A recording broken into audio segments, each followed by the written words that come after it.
أعوذ بالله من الشيطان اللعين الرجيم بسم الله الرحمن الرحيم الحمد لله رب العالمين والصلاة والسلام على سيد الأنبياء وخاتم المرسلين سيدنا ونبينا بالقاسم محمد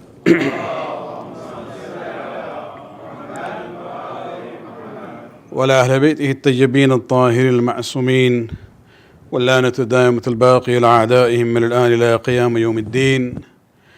أما بعد، فقد قال الله سبحانه وتعالى في كتابه الكريم: وجعلنا منهم أئمة يهدون بأمرنا لما صبروا وكانوا بآياتنا يوقنون. صلوات.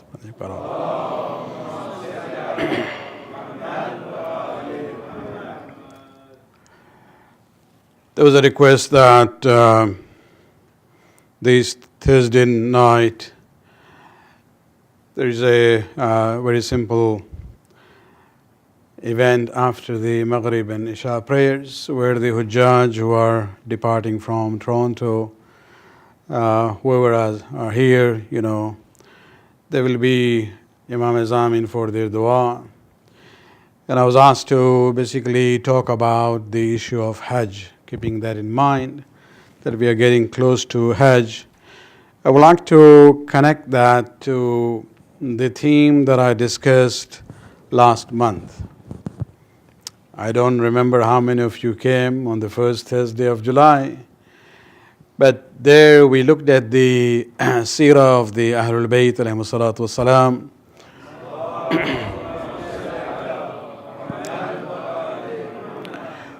An overview about, their seerah, that when you look at the example of the Prophet, Amir al-Mu'mineen, Imam Hassan, Imam Hussein, and I briefly also talked about Imam Zaynul Abideen and Imam Ja'far al-Sadiq, where they were all, hujjats of Allah subhanahu wa ta'ala. They represented Allah subhanahu wa ta'ala in their own times. But the strategy adopted by each Imam was not exactly the same as the Imam who came before. Even in the life of Rasulullah, we see a diversity of the strategies and the methods that he adapted in Makkah and Medina. Even after coming to Medina, there were times when he was, willing to defend Islam and Muslims, even in the battlefield. And there was time when he sat down with the enemy to sign the peace agreement. And the point I had was that sometimes we only look at one example from the history of the Ahlul Bayt and we think this is the only solution to all the problems we have during our time and all parts of the world. No, this is where we have to realize that the diversity in the strategy used by the Imams actually is worthwhile studying. That you have same situation, but you will see sometimes Imam has one policy and, his uncle, for example, the sixth Imam, and Zayd al-Shaheed. The movement started by Zayd al-Shaheed was a very rightful movement based on al-amr bil-ma'ruf and nahy anil munkar. But Imam Ja'far al-Sadiq wasn't part of it in that way actively. Ideologically, yes, and he actually supported the people who were killed along with Zayd al-Shaheed. And so this is where we have to realize that there is diversity depending on the times and the circumstances that one finds himself or as a community. I would like to present to you one aspect of Hajj in the example of Imam Zaynul Abideen alayhi salatu wassalam.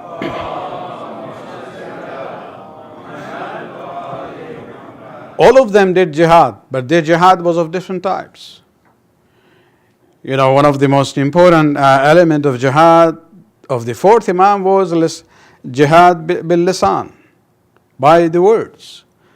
So we know about, his teachings, the issue of Sayyid Sajjadiyya.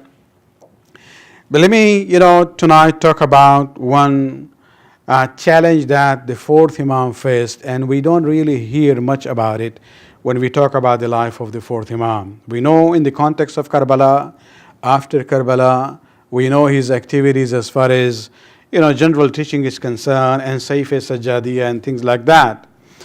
But there's one major challenge that Imam faced during his own time, which he was able to really, confront that in a very powerful manner without resorting to sword. And that has everything to do with Hajj. If you look at the life of the Imam, the rulers who came during his time of Imamat, Yazid was there 3 to 4 years. And then Yazid's son Muawiyah 1 year. And that is the way Ali Abu Sufyan's, family, their reign stops. And now another branch of Banu Umayyah comes to power, beginning with Marwan bin Hakam. Marwan bin Hakam also just ruled for 1 year. But after him, his son, Abdul Malik bin Marwan, he ruled for 21 years. And after him, his son, Al-Walid bin Abdul Malik, was there for 10 years. And that is the time when Imam's Shahadat happens.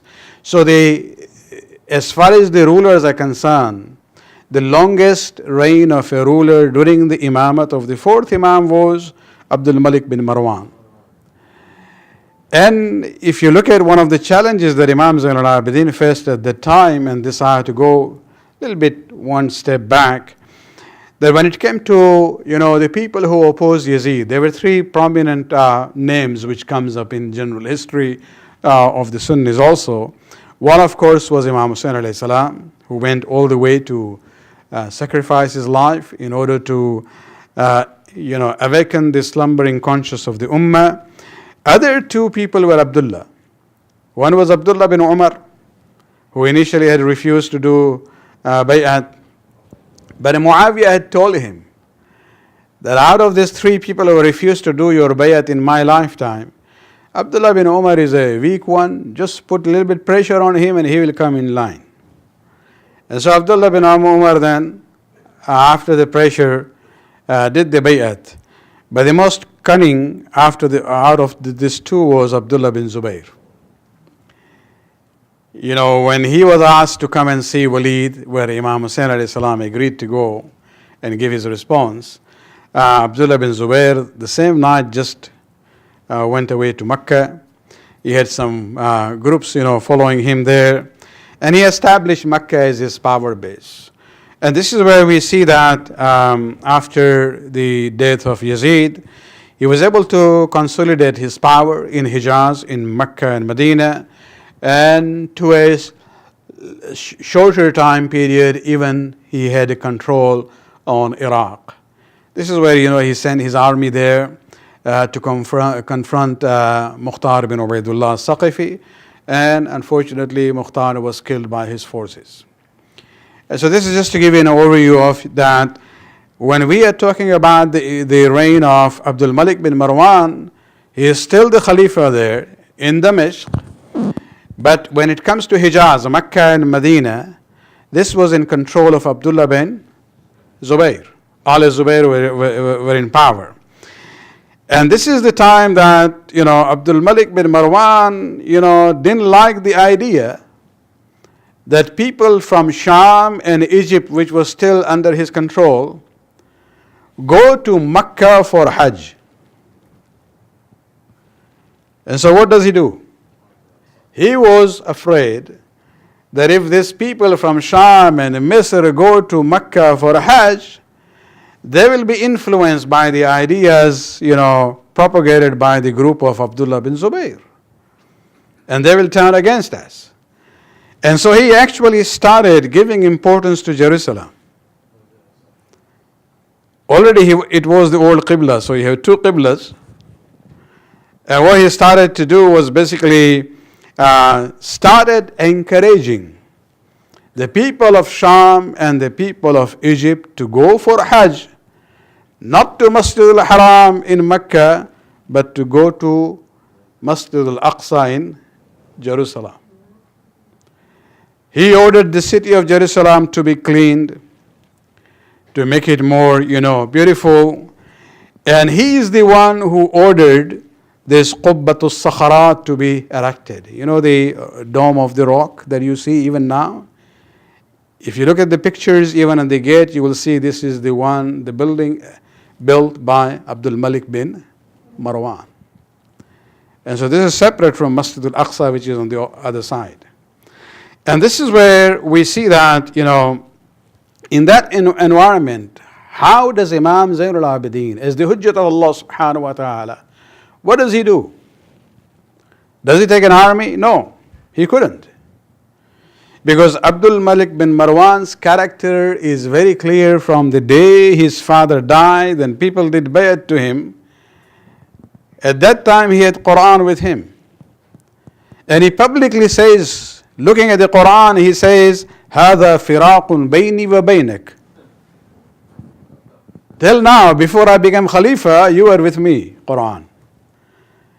But now that I become Khalifa and people have done bayat on my hand, firaq, there is a separation between me and you, O Quran. This was his attitude. His first speech that he gave, and this is all from Sunni sources, he says, وَاللَّهِ لَا يَأْمُرُنِي أَحَدٌ بَعْدَ يَوْمِ هَذَا بِتَقْوَى اللَّهِ عَزَّ وَجَلَّ إِلَّا ضَرَبْتُ أُنُقُهُ. He says, by Allah, nobody is going to come and advise me from today onwards to come and advise me to have taqwa of Allah subhanahu wa ta'ala, to fear Allah subhanahu wa ta'ala, to have consciousness of Allah subhanahu wa ta'ala, but that I will chop his neck off. So Quran is on the side now, and he says anybody comes and dares to do any nasihat to me, any advice about deen and taqwa, I'm going to kill him. With that kind of an attitude means he is the one who actually appointed Hajjaj bin Yusuf al-Saqafi as the governor of Iraq, the one who was known for his bughz and hatred towards Ali and Ali. He used to actually seek out people who were known to be very close to Ali and get them killed. Whether it is Qambar or Sayyid or Kumail, the Dua Kumail that we recited. These are the people who were killed just because they were very close to Amir al-Mu'mineen. Historians actually give the name of 120 people who were specially killed by him because of their attachment to Ali bin Abi Talib. So, and in that circumstances, this is the Imam who is the Hujjat of Allah subhanahu wa ta'ala. What does he do? Sometimes we just look at the hadith. And you will see that when it comes to the hadith on Hajj, the importance of Hajj, you will see Imam Zaynul Abideen has given more statements about importance of Hajj than others. And if you just look at hadith and you don't relate that to the historical context, you wouldn't know. Number one, verbally, to emphasize the importance of Makkah and Hajj. And then even practically he does that. Let us look at his jihad bil lisan. He would specially talk about the importance of Hajj and going to Makkah for Hajj.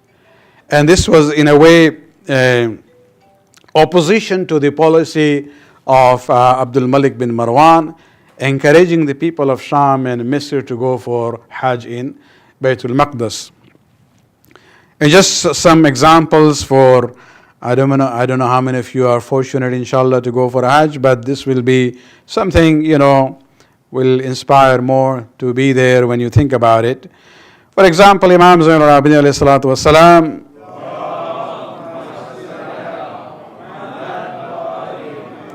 I selected 6 hadiths on this issue from the Imam.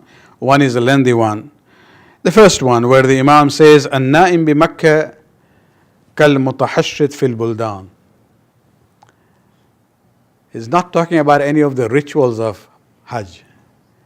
He says a person who gets the opportunity to sleep one night in Makkah, he is on the same level like somebody who has been killed in other cities, became shaheed. This is just a na'im bi Makkah. Now, if you just read that hadith by itself, you would say, probably Imam is exaggerating. Well, it's not an issue of exaggerating. Here, the point is that Imam wants to highlight the importance of Makkah against the importance of Jerusalem, the way Abdul Malik bin Marwan was trying to portray. Yes, Baytul Muqaddas is important for us. It is our first Qibla, but it is not going to be the place of Hajj. The second hadith from the Imam, he says, Man khatam al-Quran bi Makkah. لم يمت حتى يرى رسول الله صلى الله عليه وآله وسلم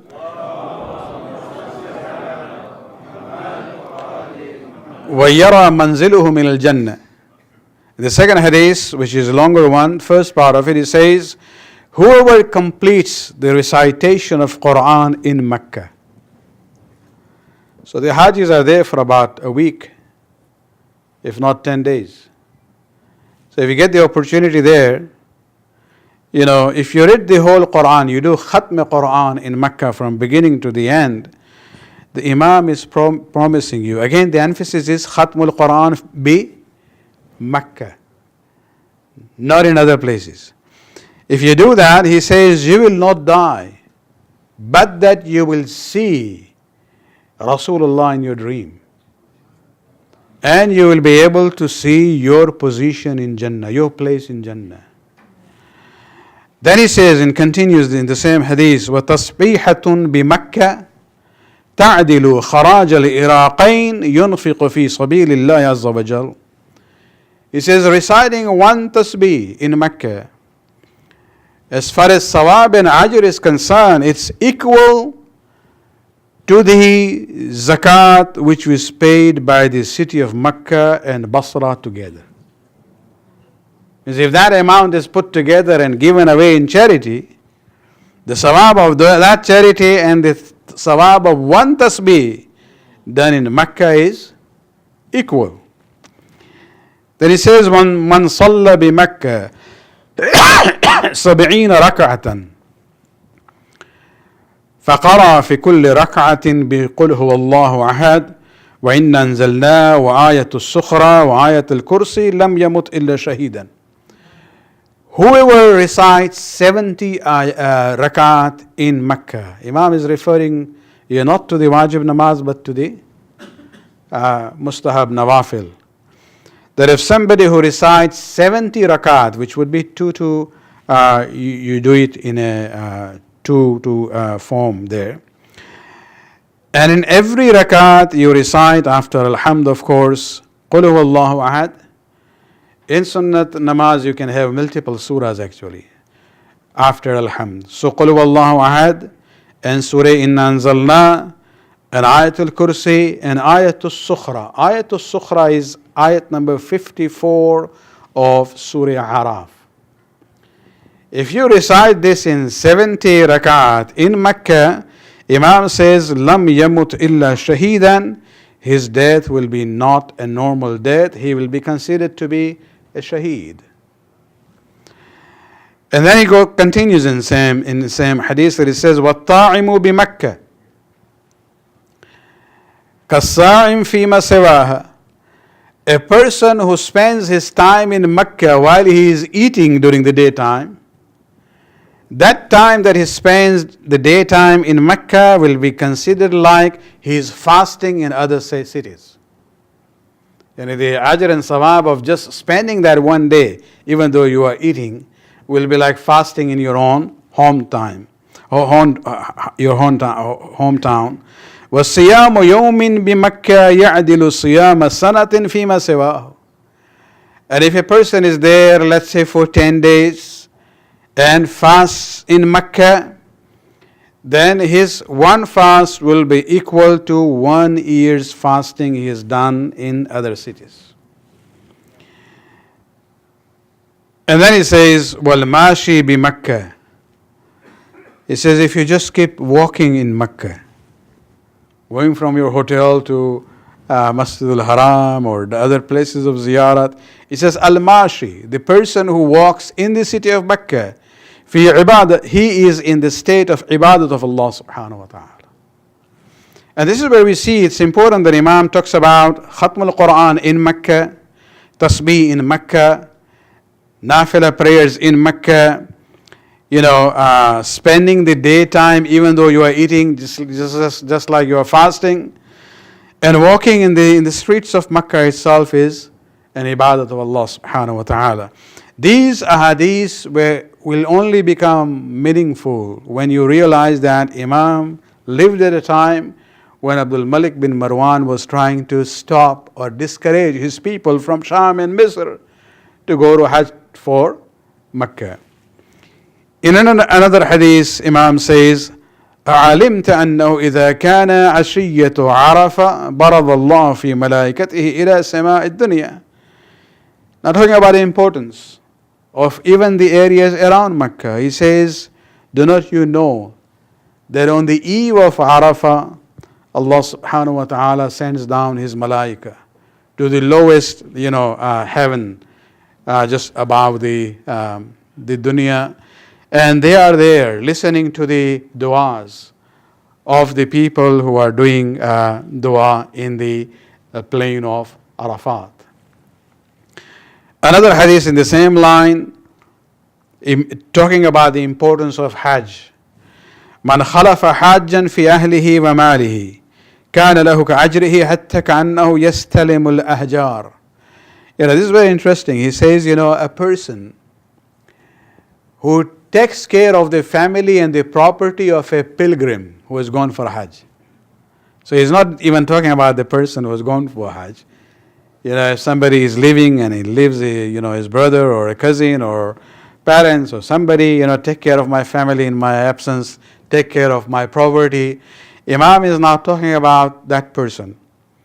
That person who is taking care of the family of the Haji, while that person is in Hajj, his ajr and sawab will be equal to the sawab of the Haji.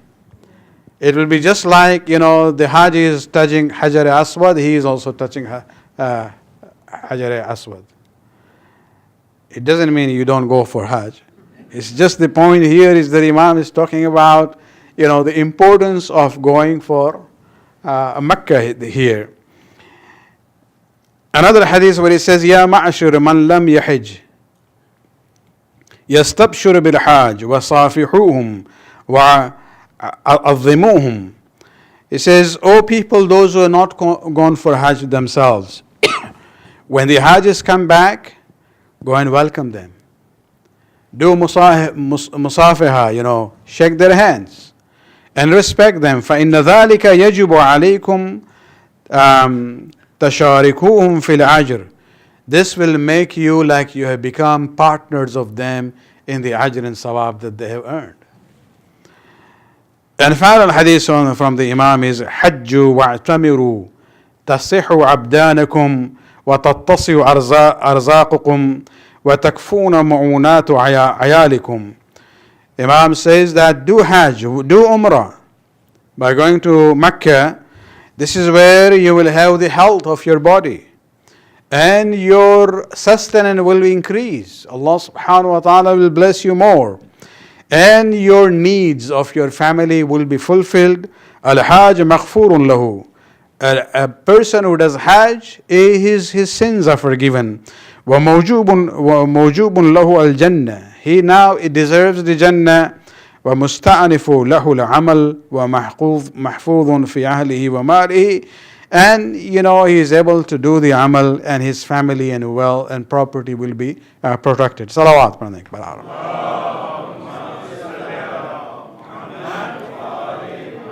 The reason why I mention all these ahadith about the importance of Hajj from Imam Zaynul Abideen is just to give you an idea that sometimes just reading hadith by itself is not sufficient.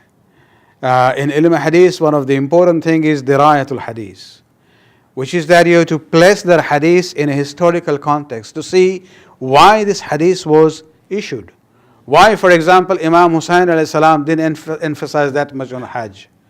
Why the fifth Imam, for example, didn't emphasize that much on Hajj the way Imam Zaynul Abideen did.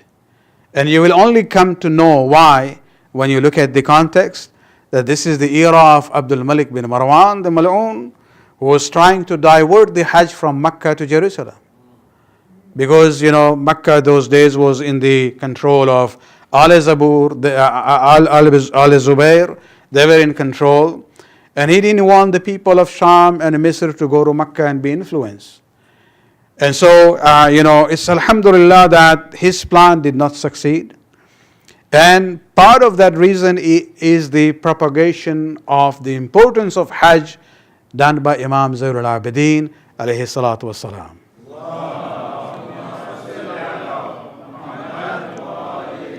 This was his jihad. Otherwise, we wouldn't have been surprised to see that there would be, two places of Hajj among the Muslims.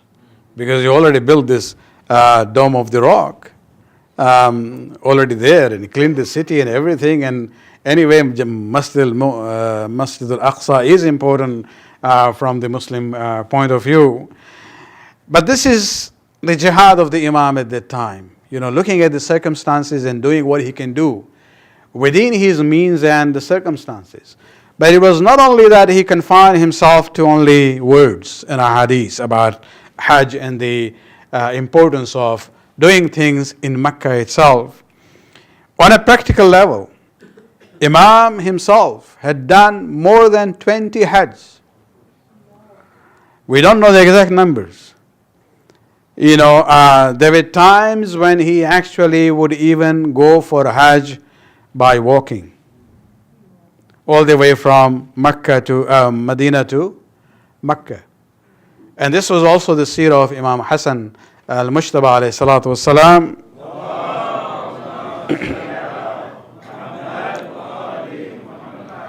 And this is where Imam, used to encourage people to go from Medina to Makkah by walking. So this, tradition that we see of the walk for ziyarat of Arba'een from Najaf to Karbala is in this same spirit. It's not that something bid'ah. No, Imams themselves, it's not because they didn't have money, they didn't have, sawari or means of transportation. There was a time when, for example, in the case of Imam Hassan al-Mushtaba alayhi salatu wassalam,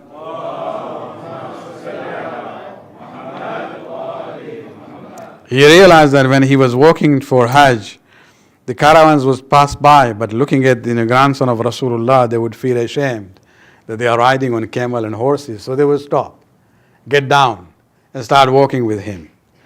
So their plan would be delayed. They had some plan to reach there. And so Imam would then ask his companions or his workers that let's leave the main route and go by the other side routes, because I don't want to put the Hujjaj in inconvenience. And they are out of my respect, they would get down and start walking. And so we see that even in the case of Imam Zaynul Abideen, where he says, لو حج رجل ماشيا وقرأ أنزلناه ما وجد ألم المشي. Now, walking from Medina to Makkah, it's not a short distance. I think it's longer than Najaf to Karbala. But what do you do? MashaAllah, you have many Arab tribes along the way from Najaf to Karbala who have their tents. They insist on you sit down. We will massage your leg, take care of you, feed you.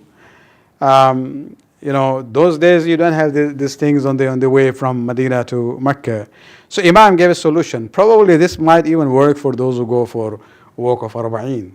Imam says whoever walks for Hajj and recites Surah Inna Anzalna, he will not feel the pain in his feet because of walking. So remember that when you do the walk next time, it might help, inshallah, provided you do it with pure sincerity. Salawat pranay par.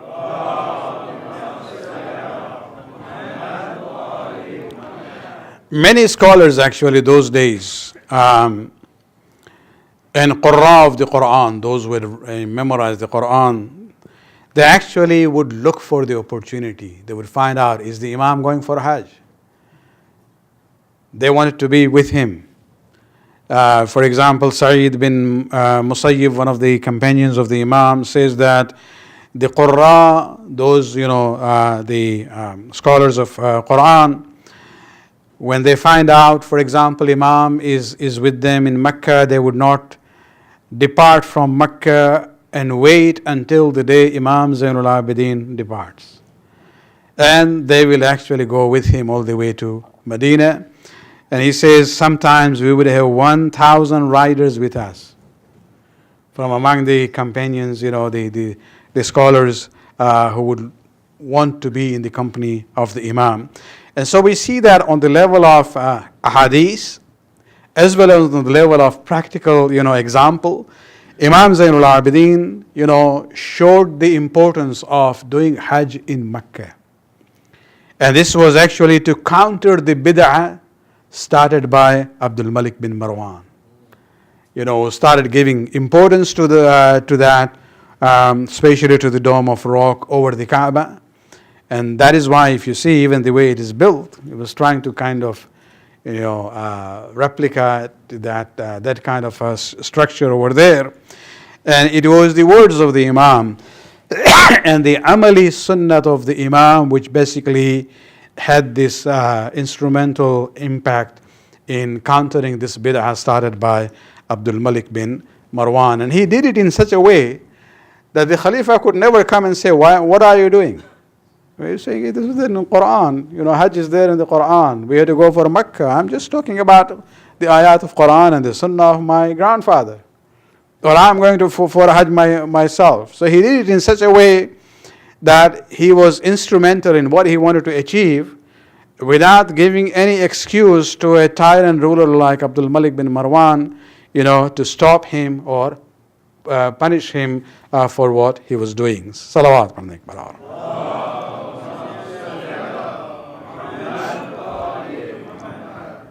Let me end in English with one more incident about Hajj. There was a person by the name of Ibad al-Basri. One of these, in a way, he used to think he's very learned. Because there were sometimes, some people during times of all the Imams who had this audacity to go and even object to the Imam or try to teach them. But as Rasulullah, in one of the versions of the Hadith Saqalain from Sahih Muslim, where he says, "Inni tarikum fikum Saqalain," he says, do not ever try to teach them. They are more learned than you. Referring to Ahlul Bayt. And one of them was this Ibad al-Basri. One day when he was going for Hajj, he happened to be there in that journey. And when he saw the Imam, he actually taunts. He was kind of saying that, you are not more as revolutionary as your father. تركت الجهاد وصعوبته وأقبلت على الحج ولينه. O Ali Zaynul Abideen, you have abandoned jihad with its difficulty and challenges. And you have accepted, you are inclined towards Hajj because it is easy. Why don't you do jihad?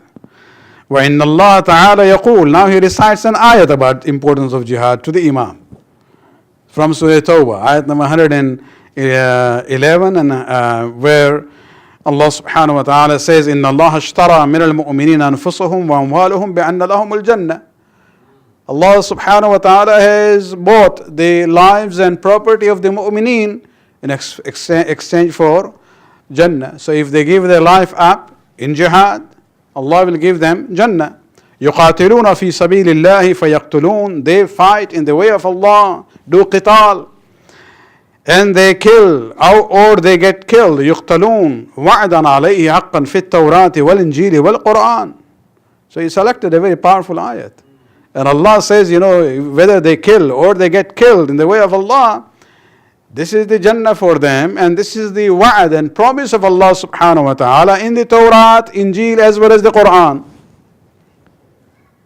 So he's not trying to say to the Imam that you abandon jihad and you are going into Hajj every year. This is not a revolutionary way of doing things.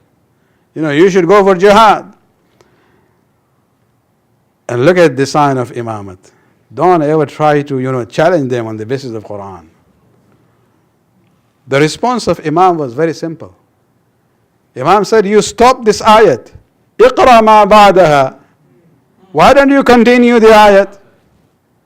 But Allah subhanahu wa ta'ala talks about the mujahideen, those who go for jihad, who do qital, they kill or get killed in the way of Allah subhanahu wa ta'ala. Read the ayat further. It says, describes those mujahideen as التائبون العابدون الحامدون السائحون الراكعون الساجدون الآمرون بالمعروف والناحون عن المنكر والحافظون لحدود الله وبشر المؤمنين. These are the people who do tawbah, who do ibadat, who do the hamd of Allah subhanahu wa ta'ala. They do ruku, they do sujood, they do amr bil ma'ruf, they do amr bil nahy anil munkar, they protect the limits that Allah imposed on them. وَبَشِّرِ الْمُؤْمِنِينَ. And, O Rasul, give good news to the mu'mineen. Imam says, إِذَا زَهَرَ هَؤُلَاءِ لَمْ نُؤْثَرَ عَلَى الْجِهَادِ شَيْئًا. Once we have people with these qualities, we will not, prefer anything over jihad. Salawat padhne ek baar aur.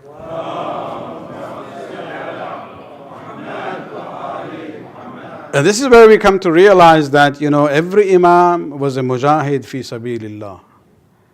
But their jihad was not always by sword. There are different ways. And these ahadith that we see, you have to understand the historical context of that. Why he is emphasizing on the issue of Hajj. Why he is talking about the virtue and the fazilat of Hajj. Because he is now faced with a situation of this bid'ah starting during his time through Abdul Malik bin Marwan, where he wanted to have this alternative place for pilgrimage for his people in Sham and Misr. And Allah subhanahu wa ta'ala, protected his own house the way he did during the time of Abraha. And this was done not through Ababil, but through Imam Zaynul Abideen, alayhi salatu wassalam. Salawat.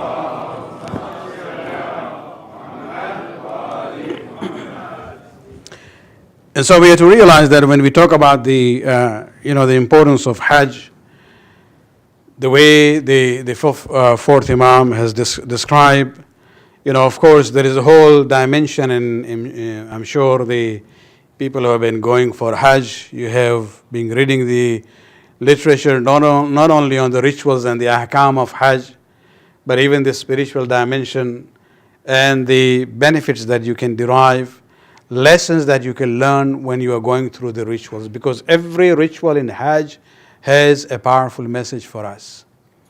If you look at the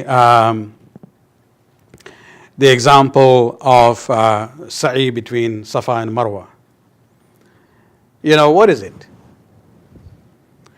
It is actually reliving an experience of somebody who was not a Nabi, not a Rasul, not a wasi, not a wali of Allah subhanahu wa ta'ala.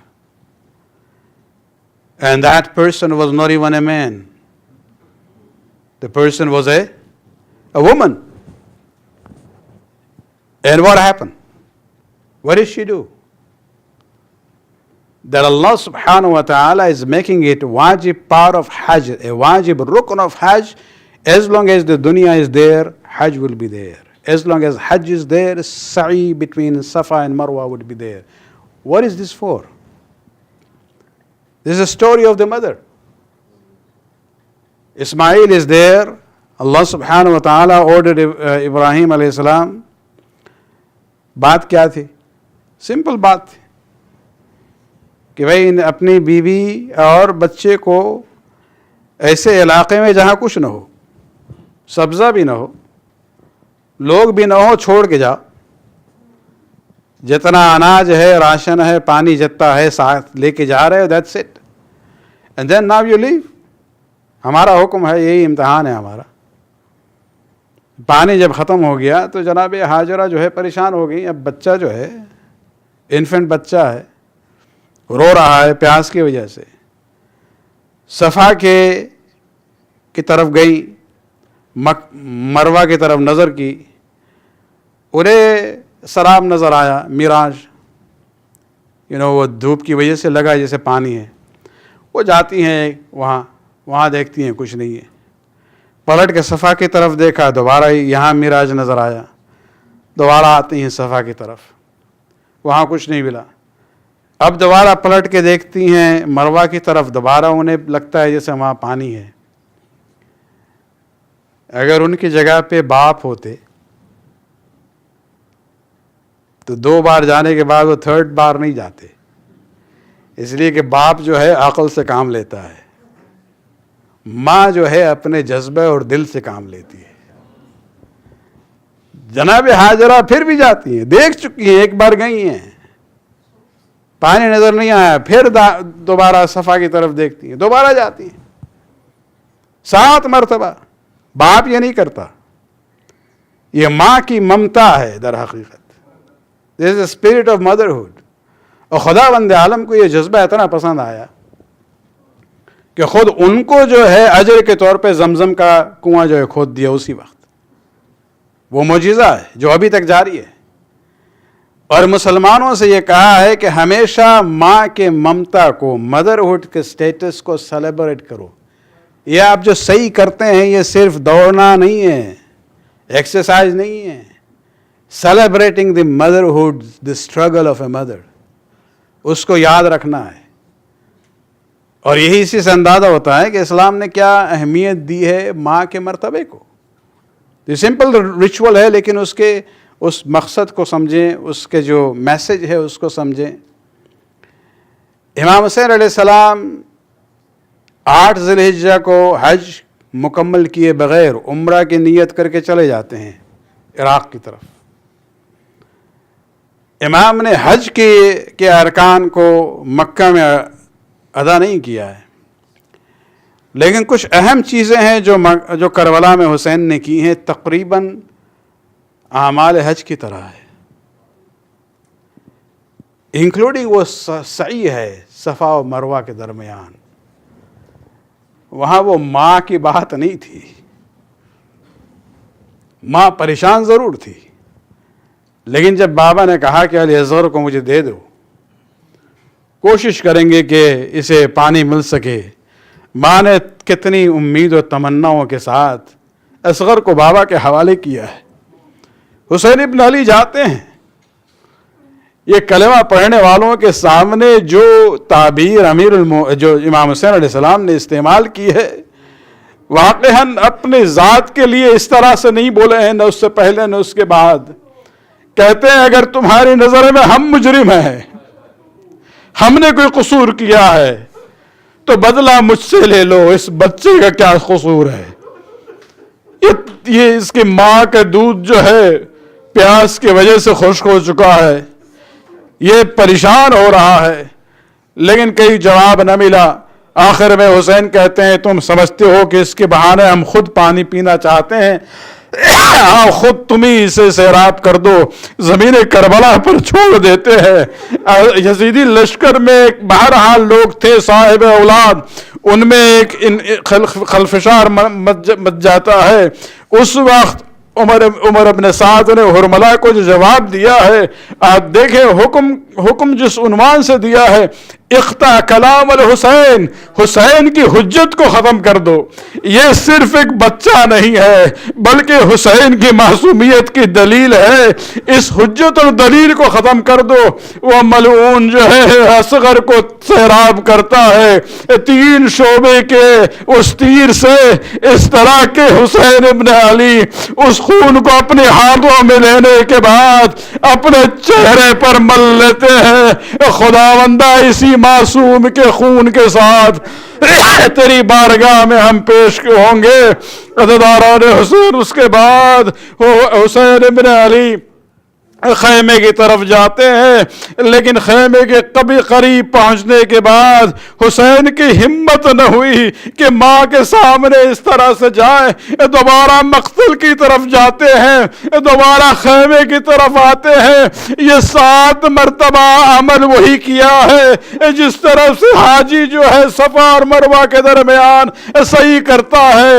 آخر میں حکم آیا آسمان سے, شیخ عباس قمی کی روایت ہے, جہاں کہتے ہیں منادی نے آواز دی داہو یا حسین فی التراب، اے حسین اصغر کو زمین کربلا میں دفن کر دو، ہم نے دودھ پلانے والی کا انتظام جنت میں کر لیا ہے۔ عجب نہیں کہ فاطمہ نے اس منظر کو دیکھا ہو اور دعا کی ہو خداوندہ رب آپ برداشت نہیں کر سکیں گی، حسین کو حکم دو کہ اصغر کو دفن کر دے۔ الا لعنت اللہ علی القوم الظالمین سیعلم الذین ظلموا ای منقلب ینقلبون۔ خداوند اس کے بعد قبول فرما، ہمارے گناہوں کو بخش دے، ہمارے توفیقات میں اضافہ فرما، امام کے زور میں تعزیل فرما۔ ربنا تقبل منا انک انت السمیع العلیم۔